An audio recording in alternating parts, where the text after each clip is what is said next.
The following podcast is a W2M Network original production. Visit W2Mnet.com for all of our other great podcasts, plus news, reviews, articles, and opinions from the worlds of wrestling, video games, football, and entertainment.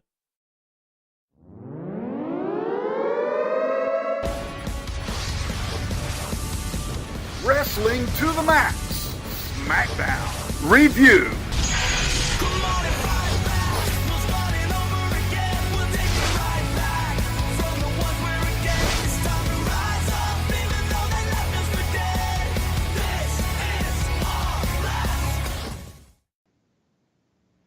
They say we're lucky to have got this far.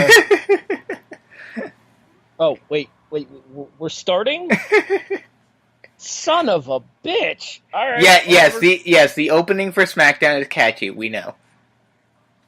I mean, it's not as good as Union Underground, but it'll do in a pinch. Yes. It's still my favorite Raw theme song, by the way. No, that's not Raw. Okay. No, I know what you're talking about. Play that fucking music, move it to... Anywho, we are live to tape on the W2M Network with the Wrestling to the Max SmackDown live review. Good evening, afternoon, whenever you happen to be listening to this little shindig. I am your host. My name is Harry Broadhurst. Unfortunately, the co-hostess with the mostest is not able to join us, so instead you just get the Joker to my Batman, Brandon Biskobing. I want to attempt a good Joker laugh, but I'm not even going to try. I'm not Heath Ledger or Mark Hamill. I debated using the Penguin because I thought that would have been funnier because, you know, See, Penguin. That one I could have actually done. Amateur hour at the Apollo, ladies and gentlemen. But in all sincerity, this is your SmackDown Live review as we are now 1 week closer, and I guess technically 12 days away, from the Money in the Bank pay-per-view, and there's a whole lot of hype in a whole little bit of time. So what do you say we go and get into today's show? Let's do it. Our opening segment scheduled for 15 minutes. Okay, technically, because they went right into a match at about the 10-minute mark, but still, you get my point. Yes. Is the unmasking of Asuka by Carmella. It's basically Carmella crap-talking Asuka over the fact that she lost at WrestleMania, and then she lost her first match on SmackDown. And showing two promo videos. Asuka arrives and tries to dispute these theories. She is then interrupted by the former Absolution, who need new names as a tag team, because they're not iconic. Where were the iconic duo tonight, by the way? The iconic duo are in the same place that Sanity has been since they've been called up in catering. Or the authors of Pain over on Raw. Yeah, pretty much. But anyway. Oh, poor tag team division. Mandy Rose and Sonya Deville come out to dispute this and to make fun of Asuka. Paige makes her way out because apparently this is your revolving door segment of the week on WWE television, and states that Asuka can pick which member of the former Absolution she'd like to face. Asuka, being a genuine badass, decides to face them both. It is the almost Teddy Long special. It is the handicap match, playa. Well done. Which leads us into our opening contest, scheduled for one fall. One fall. As it is that handicap match there, Asuka taking on Mandy Rose and Sonya Deville. Deville actually looks somewhat competent in this match. Mm-hmm. Mandy Rose looks like, well, let's be honest, Mandy Rose. Mm-hmm. All due respect to Mandy, she may eventually get there. She's definitely not there yet. No. In the end, Sonya Deville ends up tapping away at 11 and a half minutes to the Asuka lock. Our post-match attack, though, sees Carmella hit Asuka in the back with the title and then basement super kick her to stand tall as we are a week and a half away from the pay-per-view. All right, Brandon, three-parter here. You ready? Okay. First question. Thoughts on the opening segment? The opening segment wasn't terrible. The whole video progress of Asuka was kind of meh. And it was a prototypical Carmella promo. And it was your prototypical revolving door opening segment where one person leads to one person coming out, leading to another person coming out, and yada yada yada, and we get match as a result. Question number 2: were you surprised that the women got to kick off the show this week? Not really, considering this week they really were hyping up the women. Like, you had the Becky versus Charlotte match. You had the mixed, which we'll get to. You had the mixed tag match, which they were more so focused on Naomi against Lana. In the preview this week, those were the 2 main focal points for the preview. So I'm not at all surprised that they used the women to start off the show. Third question: what did you think of the handicap match? The handicap match, honestly, and this is coming from an Asuka fan, I was honestly very worried in that match because yes, I know it's WWE's thing of letting the heels, especially in a handicap match like this, but letting the heels get the upper hand so that the face can have their big comeback and everything. But I was honestly worried that they were going to pin another loss on Asuka, but I was happily surprised, and it's a good way to get Asuka some momentum going into into the title match, and obviously at the end you still had the beatdown to make Carmella look strong. So it's kind of what you expected in this match. Carmella looks strong. There's somebody on Raw that they like to. Never mind. Not going to make that joke tonight. Not worth it. I actually thought the match was okay. Like I said, Sonya Deville is coming along nicely, and her and Asuka had several really good exchanges. Okay, so I get what they want with Mandy Rose here, because let's be honest, she looks like 2000 Trish Stratus. Mm-hmm. The problem is she wrestles like 2000 Trish Stratus. Mandy still needs a lot of work if she's going to become something that any kind of a long-term viability for the WWE. Mm-hmm. I don't say that like I don't think she can do that, because I do. I think there are more than enough people right there in this company that are competent and capable enough to get her there. Yeah. But as of right now, it is clear as day to me that Sonya Deville is the worker for those two. Yeah. And Mandy Rose is... Sonya Deville is the sports, Mandy Rose is the entertainment. Yes. I won't go quite as far as this, because I definitely think Mandy Rose on an in-ring level is way better than this other person, but she is kinda the best comparison I could make with her is Eva Marie. No, I wouldn't say. No, I mean, I thought Eva was improving before she left the company, so what do I know? Mm-hmm. I enjoyed Eva's stuff in NXT with Bayley. I thought it was really well done. Continuing on with SmackDown and back on topic, New Day, Miz, backstage, pancake batter.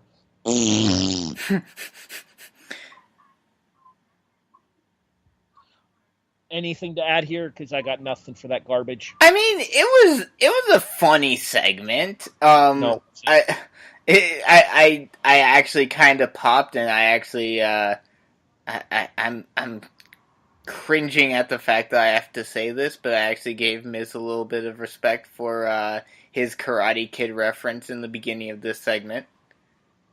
I mean, him chopping the pancakes like a G last week on SmackDown was pretty hilarious. But yeah, he's been doing a lot of Karate Kid / Cobra Kai references lately. He was doing the whole wax on, wax off, and paint the fence there before they started this whole segment. I mean, it's New Day. What do you expect? It's it's something funny. I personally was okay with this. I reiterate. Your opinion. Our next contest, scheduled for one fall. One fall. Don't call him Luke Harper. Takes on Carl Anderson as one half of the preview for the tag team title match at Money in the Bank. I'm assuming this means we get Rowan versus Luke Gallows next week. Of course. That's gonna suck. The two competent workers of the two teams face off this week, and they go 2 minutes. Carl Anderson picks up the win with a roll-up, possibly having Harper distracted by his hot Asian wife. I'm not sure. This was just to get some heat on to Gallows and Anderson, since, let's be honest, they're getting their asses handed to them at Money in the Bank, right? Yeah, I would think so. I mean, I hate to say it because I love the club, but, yeah, they're getting beat.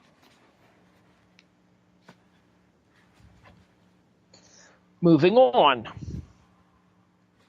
Backstage promo from Naomi and Jimmy Uso talking about being the predominant husband and wife duo. That would be relevant if Rusev was in the match. Yeah, I didn't get this, but okay, whatever. I mean, I get it in the sense of what they did with the main event, but, still.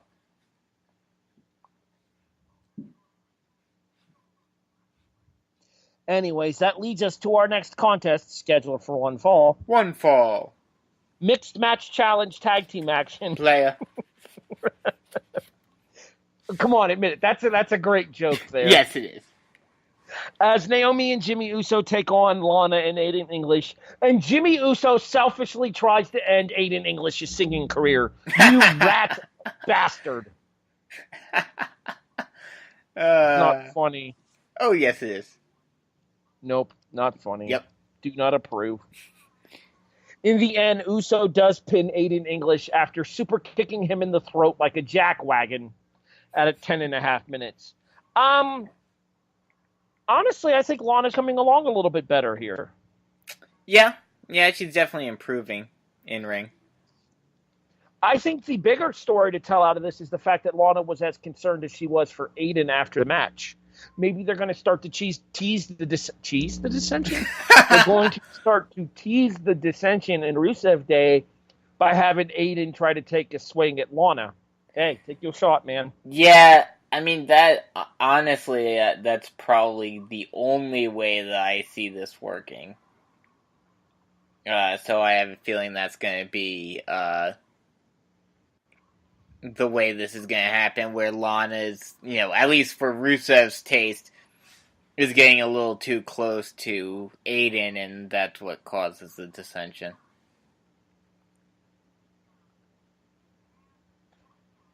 I mean, it's not like I think they want to have. Okay, they kind of do actually. The whole Rusev Day struggle, but they did kind of tease it originally, and then it immediately faded into the background. Do you think it's possible that maybe there was enough of an uproar when it was teased that they might be having some kind of dissension in Rusev Day that they decided to put it on the back burner for now?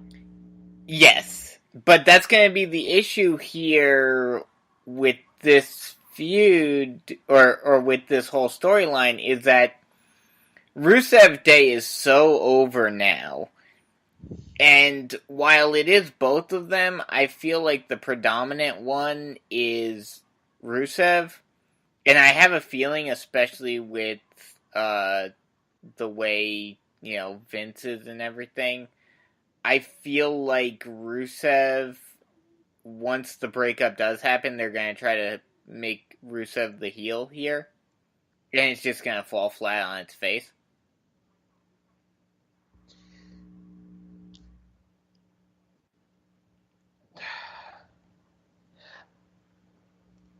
Okay, hold on. I'm struggling to find the words to properly describe this here, and I apologize for the mumbled audio there because I put my hand over my mouth while I was talking, and that's freaking stupid on an audio podcast. Quite. Try this again. I understand why they kind of want to keep Rusev as a heel, but everything about the dude screams babyface to a vast majority of the WWE audience. Oh, no, I completely agree, and especially in the social media era, in the internet age, I mean, if you've ever seen anything with him on Up, Up, Down, Down and everything, he's a very likable guy. But, I mean, this is still Vince McMahon's company, who automatically, as soon as, it's someone out from outside of the U.S., he automatically thinks heel. Yeah, foreigners are evil. Speaking of foreigners being evil, our next segment is a contract signing scheduled for 2 signatures. I planted that line earlier, and I knew that it would get a pop. So well done. It. Anywho, kind of dug Shinsuke in this segment here. Him complaining about the pen work and then telling AJ that his pen didn't work either, and then frustrating AJ to the point that Styles slapped him. It's mind games from Shinsuke, and frankly, it's very well done here because Shinsuke's trying to piss AJ off to the point that AJ makes a mistake when they face each other on the 17th, and it's brilliant booking. Mm-hmm. Oh, I definitely, that's the one thing that I have enjoyed about heel Shinsuke has been, all of these mind games and everything that he's been using. I mean, granted, he was using mind games even when he wasn't a heel, with him going for the Kinshasa and then proceeding to stop and patting AJ on the head. So, this definitely works. I'm hoping that we get more mind games within the match. Like, have AJ, or have Shinsuke, like, do some mind game stuff, during the match. So, it's definitely, this is going to be a very interesting match. I know we're going to be doing predictions next week here. Yes. And don't you and Liz dare do all the predictions on Raw because you have to have SmackDown predictions as well. No, of course. We're going to do Raw predictions on Raw and SmackDown predictions on SmackDown. But that leaves me out for Raw. Okay, you want us to save but you're going to do your Raw predictions on the Raw reaction. I'm going to do all of my predictions on the reaction. I just get all my predictions on both nights. I don't care. Okay, we'll just do all of our predictions on... Well, but we like having that little, promo to give ourselves. You guys have symmetry by doing your Raw picks on Raw, your SmackDown picks on SmackDown. That's fine. And it allows you guys to plug the Wrestling to the Max Raw. And it allows you guys to plug the Wrestling to the Max Raw review, available every Monday night, usually approximately midnight, 1 a.m.-ish. Yeah, today, because of some technical difficulties on my end, it went up around 4:30 this afternoon.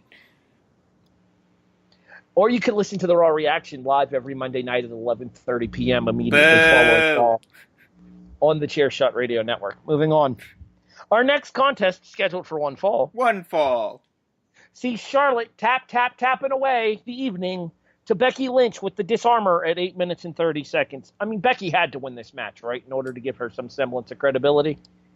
Yeah, you would think. But at the same time, we kind of talked about this a couple of weeks ago of, Becky continuously losing and losing and losing until she finally snaps and, that's the way she wins at Money in the Bank, and then we get heel Becky. But, Liz and I kind of talked about this on the Raw review earlier. I have a feeling that they're holding off on any potential feuds amongst the horsewomen because they're preparing for the horsewomen feud either at SummerSlam or Survivor Series.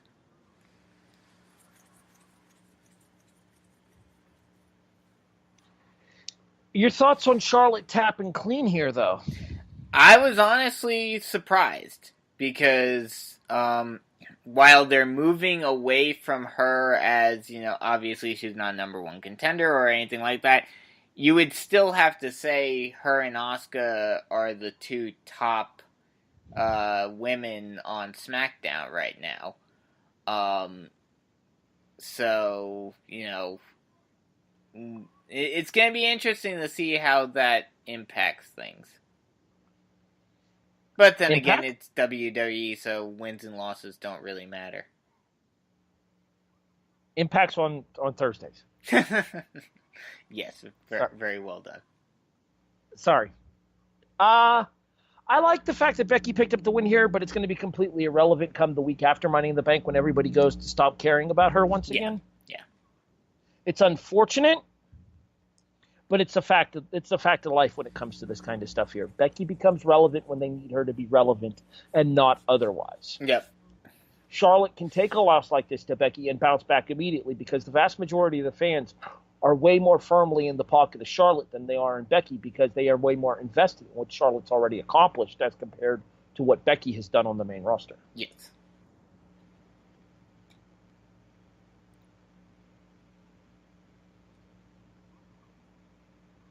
All right, we move on here. Hold on, I'm getting into a Charlotte argument in one of my Facebook conversations, and I don't have time to do that right now. So I will address this argument in a few moments. We will go back to the show here. Dasha Fuente has an interview with Samoa Joe talking about the fact that he put Bryan to sleep last week and then climbed up the ladder to send a message by grabbing the briefcase to show everybody what he wanted, and that he could feel the entire locker room recoiling from him grabbing the briefcase. Joe says that everybody saw the future and that none of them like it. Joe's involved in our main event, which we will get to shortly. Unfortunately, there is a big Cass interlude that I guess we kind of have to talk about. You know what the problem is here? Cass actually has a good look. But Jesus Christ, is he generic. Well, yeah, that's the problem with him. And the whole storyline just oozes, Vince McMahon. Of, I'm bigger, so therefore I'm better. That's all this storyline is.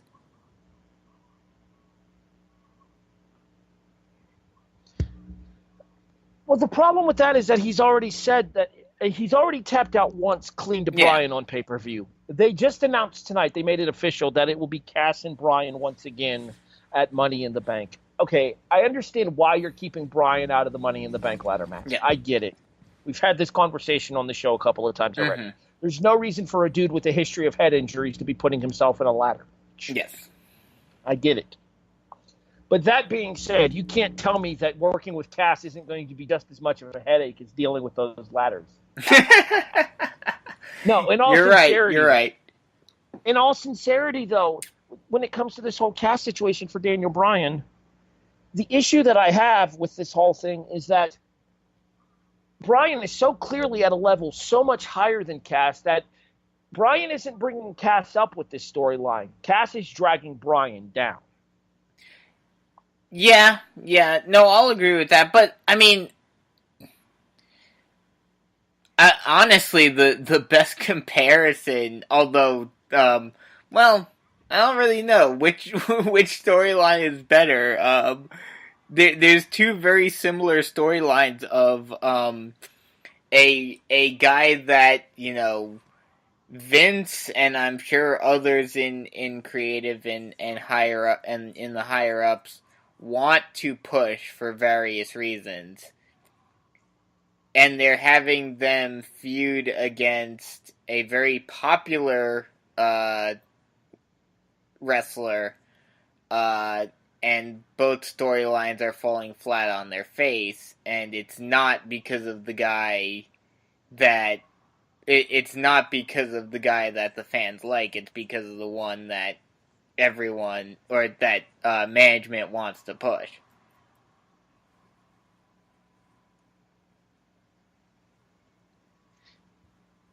Do you think that we get a more or less a repeat of what happened at the Backlash pay-per-view where Cass tapped out clean to Bryan? Yeah, probably. The only thing that I can think about, I hate to say it, and this is one of my moments where Liz would be killing me if she were on the show, because she would know that I'm right. We all know how WWE loves their best 2 out of 3s. I have a feeling Cass is going to find a way to win this match. Either, by, count out or what have you. And we're going to get a third match out of this. I'm already calling it. Because, I mean, what else does Bryan really have to do right now?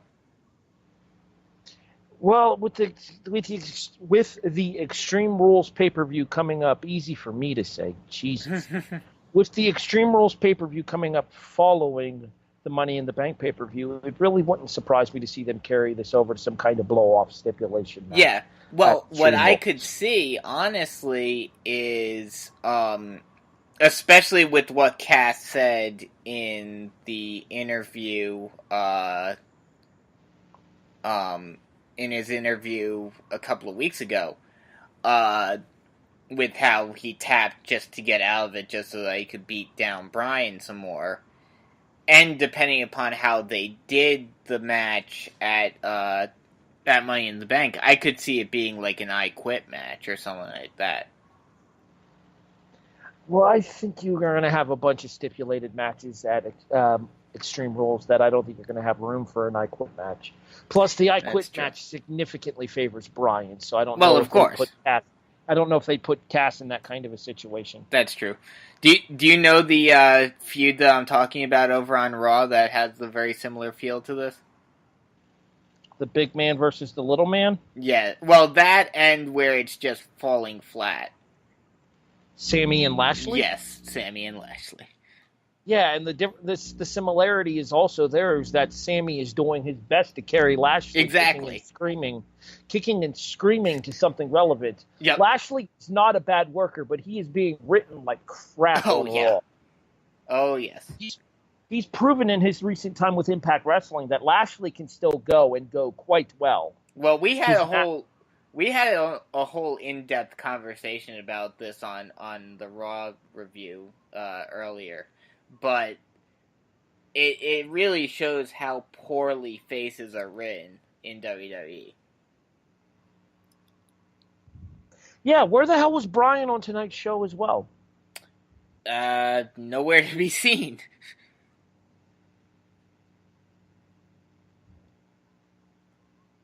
I mean, granted, that's kind of a good problem to have where you're able to give guys a week off because you have such a deep roster. I kind of wish Raw would do that sometimes. But,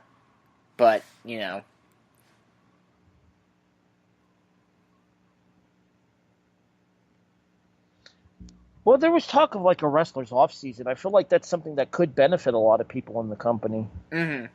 I mean, I don't know if you would even really need an off season per se, so much as have like a rotation. Yeah, giving people rotating time off. Give them a couple of months at a time in order to have some time off, and to give other guys the opportunity to make a name for themselves.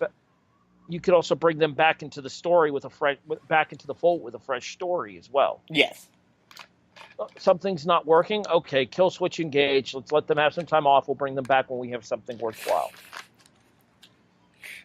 You've made two references that have actually been very poignant considering what happened today. I'm listening. The kill switch engage one, and then you said one earlier that I forget what you said. You do know that even through the darkest days, this fire burns. That's all I'm saying. I know. Our main event scheduled for one fall. One fall. Oh, wait, stop, time out, rewind. Yep, I kind of forgot about Sin Cara. In fairness, so has pretty much everyone else. Sin Cara gets an interview with Dasha Fuente. She asks Sin Cara about his relationship with Andrade Cien Almas. Before Sin Cara can really say anything of relevance, not that he ever would anyway, Zelina Vega responds to interrupt. Vega says that he is the upgrade to the career of Almas that Sin Cara wasn't. Almas then lays out Sin Cara from behind. We get a singles match next week on SmackDown as one of our only advertised matches. Now our main event scheduled for one fall. I actually like Almas. One fall, damn it! One fall is the Teddy Long special. It's a tag match, playa. 6-man tag team match at that, as the New Day, Kofi Kingston, Xavier Woods, who are different people despite what Tops wants you to believe. Have you seen that, by the way? Wait, what? No, I have not. I will send you the picture once we are done with this episode. Okay. So, Tops does the WWE trading cards, right? Yeah. And there is a Kofi Kingston trading card for 2018. That has Xavier's face on it? It's Xavier's picture. Oh, God. You racists. That's terrible. Or as Charles Barkley would say, it's... Terrible. Terrible. Anywho. It is Kofi Kingston, Xavier Woods, and Big E taking on the team of Samoa Joe, The Miz, and Brandon, what day is it? Not gonna say it. Liz isn't here, so you have to. She won false for you, damn it. Okay, fine. It's Rusev Day. Not for long. It's Rusev Day.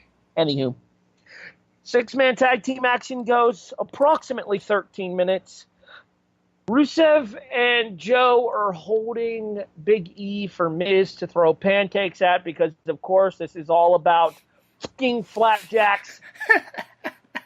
When Big E is able to move, the pancakes and the proverbial crap hit the fan. Rusev and Joe lay out Miz with a Machka kick and then a back senton, and the midnight hour with Big E getting the pinfall spells 1-2-3 at 13 minutes and 12 seconds. Your thoughts on our main event? I mean, it wasn't terrible, but, it wasn't, Terrible. It wasn't anything amazing to write home about. It was a 6-man tag match, and, a lot of comedy segments galore. Yeah, this seemed to me more like a house show match than a television match. Mm-hmm.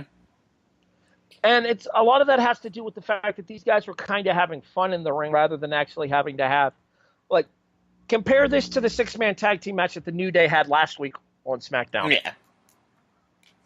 Against Cesaro, Miz, and Sheamus. Night and day difference. Oh, yeah. The thought that I have there, though, is with all 4 of these men involved in the Money in the Bank match, all 3 members of Miz's team, Miz, Joe, Rusev, and then whichever member of the New Day it happens to be. My official guess is Big E, by the way. Yeah, I'm thinking either Big E or Kofi. But regardless of whichever member of those ends up there, they're not going to want to try to do anything too spectacular this close to the pay-per-view and risk somebody getting hurt. Yeah. The disadvantage of having these pay-per-views so close together is that you don't give these things on television time to breathe like we used to back in the days where there were only 5 or 6 pay-per-views a year. Mm-hmm. Well, it's not as bad as it was. Yeah, it's not like there's a pay-per-view every 2 weeks anymore. Which still feels weird, though. Ugh. Yeah, but a good weird, because burnout. Burn out. And that officially wraps up the June 5th episode of Monday Night Raw. Or Tuesday Night SmackDown Live. Yeah, I knew I was going to do that on one of these shows. I'm glad I got it out of the way on SmackDown instead of 205. Hey, you ready to say Friday Night SmackDown again? Man, my ass ain't doing this review every week if it's on Fridays, because that's when my girlfriend comes into town. Sorry, Sean, you ain't that important. All due respect. That officially wraps us up for the June 5th edition of Tuesday Night SmackDown Live. Easy for me to say. Scale of 1 to 10, Bisco, where do you fall? 6? It wasn't, terrible, but, there wasn't really a ton that was great on this show. Probably the best match was Charlotte-Becky. I'm going to fall somewhere around a 6.5 myself. The issue that I have with this show here is that while they were able to get a couple of things accomplished, they did the contract signing in about the best way they possibly could have done, because giving both of them a live mic in front of the crowd was probably not the brightest idea, and it allows for you to save them as a special treat for the post-SmackDown Dark match. Significant lack of Daniel Bryan on this show. Significant lack of Cesaro. Significant lack of Sheamus here. They have so much talent on the blue brand right now, but they're not entirely sure what to do with it yet. Yeah. So while I think that SmackDown has a much better idea of where they're going for the Money in the Bank pay-per-view, and I think that the SmackDown undercard is better than Raw's undercard, at this point, given the talent rosters on both shows, that's not saying a whole lot. Yeah. One-word review, Brandon.